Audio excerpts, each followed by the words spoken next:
আরাফাতের ময়দানে বিদায় হজ্জে তিনি যখন ভাষণ দিছেন, খুতবা দিছেন, তখন ১.৫ লক্ষ সাহাবী নবীজির সামনে ছিল হজ্জের ময়দানে।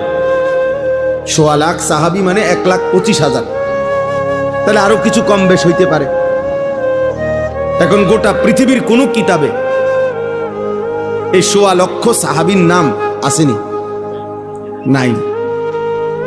৩১৩ জন বদরি সাহাবীর নাম, বদরের যুদ্ধের অংশগ্রহণকারী, ওনাদের নাম একসাথে পাওয়া যায়। আর আলাদা আরো সাহাবীদের নাম কিছু পাওয়া যাবে। সব তালাশ করলে তো হয়তো যদি ১,০০০ হয় বা ২,০০০ হয়, একের ধরে নিলাম ৫,০০০ সাহাবীর নাম তালাশ করে খুঁজা পাওয়া গেল, তো বাকি যে ১,২০,০০০ সাহাবীর নাম পৃথিবীর কেউ জানে না, ওই শুধু আরাফ হজ্জের ময়দানের, তো ওনারা ব্যর্থ সবাই। তাহলে এটা বোঝা উচিত। সফলতা কিংবা ব্যর্থতার জন্য সংখ্যাও কোনো বিষয় না।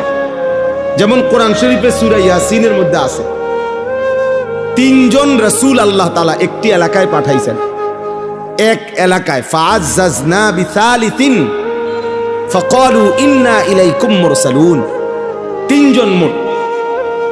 এই ৩ জন রাসূল একটি এলাকায় দিবানিশি আল্লাহর দাওয়াত দিয়ে, কালেমার দাওয়াত দিয়ে, ওনাদের হাতে কালেমা পড়ছেন, গ্রহণ করছেন শুধু একজন। কয়জন? একজন মাত্র, একজন। ওয়াজাআ মিন আকসাল মাদিনাতে রাজুলুন, সির্ফ একজন, একজন মাত্র ব্যক্তি কালেমা পড়ছে ৩ জনের দাওয়াতে, ৩ জন রাসূলের দাওয়াতে।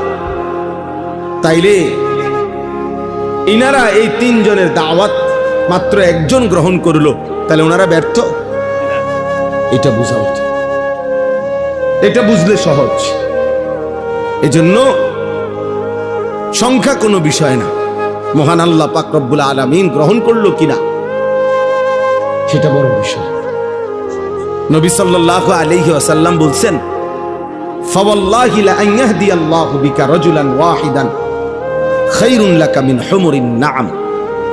আল্লাহর কসম, নবীজি বলছেন আল্লাহর কসম, তোমার দ্বারা যদি একজন ব্যক্তি হেদায়েত পায়, আল্লাহর পথ পায়, আখিরাতের সন্ধান পায়, নবীজি বলছেন তাহলে এটাই গোটা আরবের সমস্ত দামি ওট তোমারে হাদিয়া দেওয়ার চাইতে কোটি গুণে উত্তম। কয়জন ভাইয়া? একজন। রাজুলান ওয়াহিদান, একজন ব্যক্তি, একজন।